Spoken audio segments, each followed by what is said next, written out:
अपनी मशीन लगाई।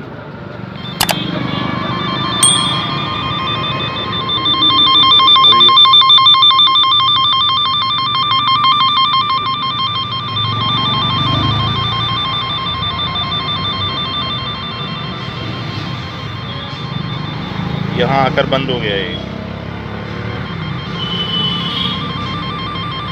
इससे आगे गए हम, बंद हो गया ये।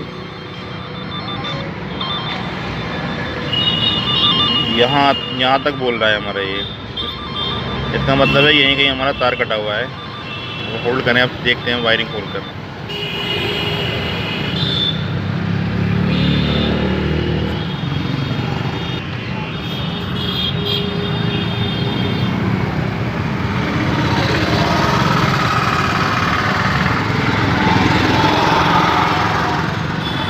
ये हमारा वायर ब्रेक हुआ है यहाँ से,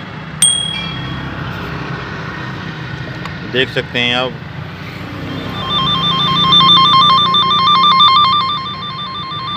यहाँ तक कंटिन्यूटी आ रही है, उसके बाद जैसे जैसे हम जाएंगे ये बंद हो जाएगा।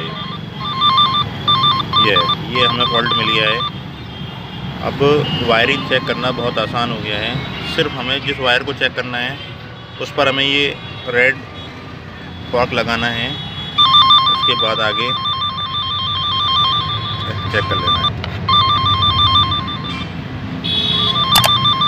बहुत इजी है।